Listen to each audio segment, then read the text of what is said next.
going to be refuting Patty's speech. Her main claim was that playing video games can lead to a multitude of health benefits. She did this by stating 3 claims. The first is that playing video games can boost neuroplasticity. The second is that playing video games can reduce pain, anxiety, and depression. And the third is that playing video games can improve hand-eye coordination.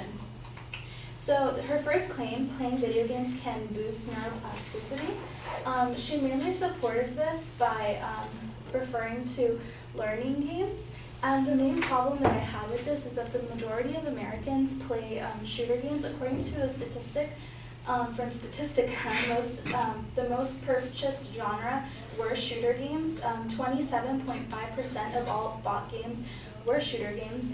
And a doctor at the University of Italy named Alessandro Giovanni found that although shooter games don't make someone more violent, it influences people who already have high moral disengagement to have more violent tendencies. And moral disengagement is a term from social psychology, and that's used for the process of convincing oneself that it's okay to do something for them. Her second claim was that playing video games can reduce pain, anxiety, and depression. The issue that I had with this was that she failed to look at the physical disadvantages of playing video games. So according to the Data Research Center of Children and Adolescents, over 45% of Americans aged 12 through 17 spend more than 2 hours basically in front of a screen, and 1 in 7 children are overweight. So a lot of the games that are being played aren't active games. They're sit down with your controller, and it doesn't stimulate movement, which is an issue. And her third claim was that playing video games improves hand-eye coordination. And what she didn't recognize was that going back to how proving that playing video games is bad for our health, it actually promotes addiction, and video game addiction is a really big problem in our country right now. They found that actually the highest percentage nationwide spent more than 4 hours in front of the screen, and these are people who are overweight, and it also leads. The study also showed that they use it as a substitution for real-life connection. So it doesn't improve social life in terms of being face-to-face. So in summary, I hope you agree with me that playing video games have a negative effect in our health, and you see that the advocates' claims failed to recognize evidence that showed video games had violent behaviors and video games discourage physical activity. Thank you.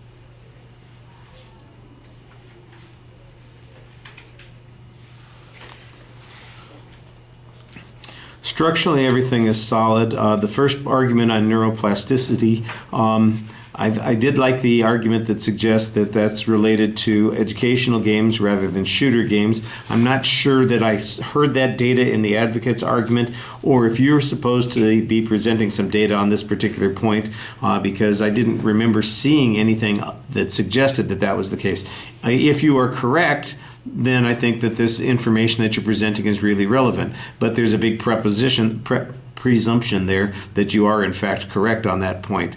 The point that suggests that it influences human disengagement, I think you could use some examples here and illustrations about how that has been the case, and maybe be able to make some generalizations that suggest that those are also related to some of the problems, that the advocate claims on the first point are being fixed by playing video games.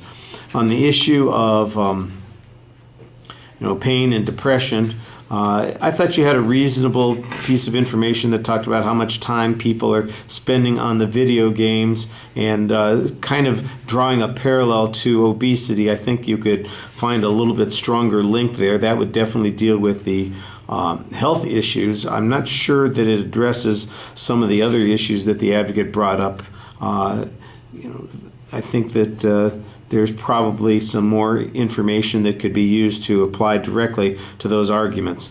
On the hand-eye coordination issue, there were okay presses on this. We're back to the amount of time that people spend on these sorts of things in front of a screen and the negative impact it's going to have.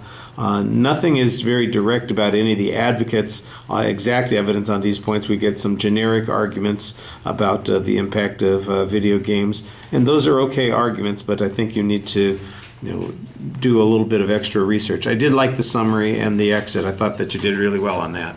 Thank you.